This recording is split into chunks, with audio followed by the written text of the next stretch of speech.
This is video 7 in the site lighting tutorial series. We'll move on now to step 11.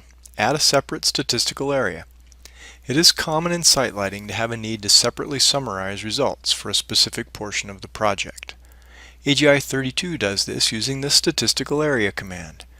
For our project, we need to add an area in front of the building to summarize the accessible parking. Let's pan over there and zoom in a little bit. From the Calculations toolkit, select the Statistical Area command. Enter a label of Accessible Parking.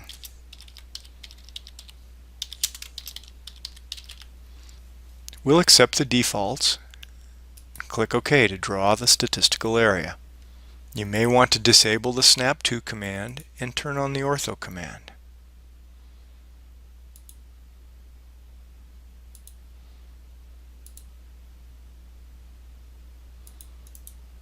Note the summary now appears in our statistical window.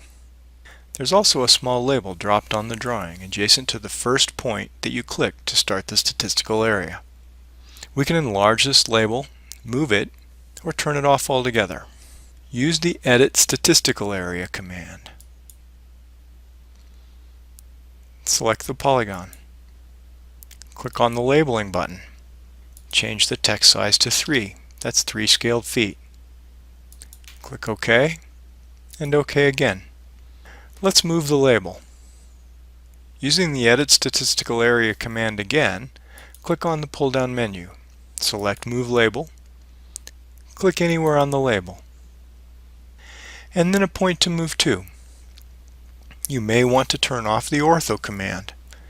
You can do that by pressing the F8 key, or you can simply move your mouse down and click Ortho on the toolbar.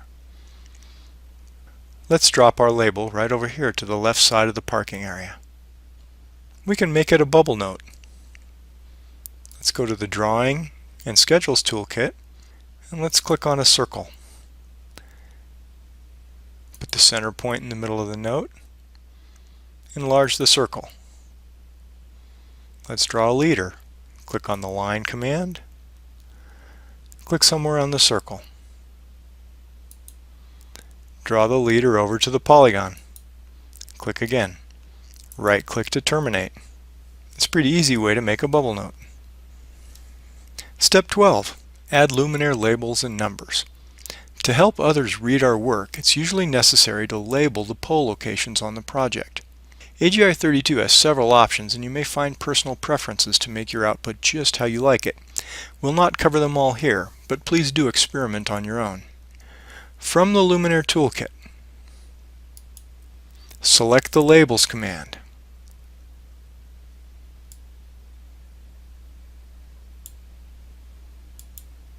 Turn the labels on with the radio button. Now place a check mark in the label insertion point. This is as opposed to labeling the aiming point. Aiming points would be used for floodlights. Insertion points are most common for poles and other luminaires. Now check the luminaire number and the label checkboxes. These items will be included in our labels. Change the text height to 5 scaled feet. Click OK to apply the labels.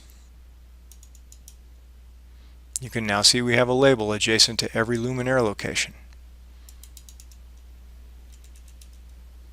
In this case, the option we have selected places the label from the definition along with a tracking number at the pole location. So that's ZL Road LED 150, luminaire number 21. The tracking numbers may not make much sense if you've copied and deleted locations during your layout work, but we can easily resequence these numbers using AGI32's Project Manager. Project Manager has many functions and will only scratch the surface here. You'll want to experiment on your own and seek other resources in terms of tutorials and video to help you learn. Select Project Manager. Place a check mark in the project marked Project 1. That's the default project. You'll notice your CAD drawing is also listed. Select Luminaire from the Entity Type menu. Click the upper left corner of the table grid. This selects the entire table. Click on the label header to sort by label.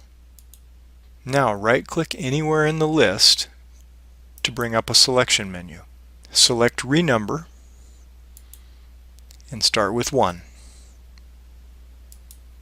We've now renumbered all of our pole locations. Exit Project Manager, and we'll see the new numbers are visible on our drawing.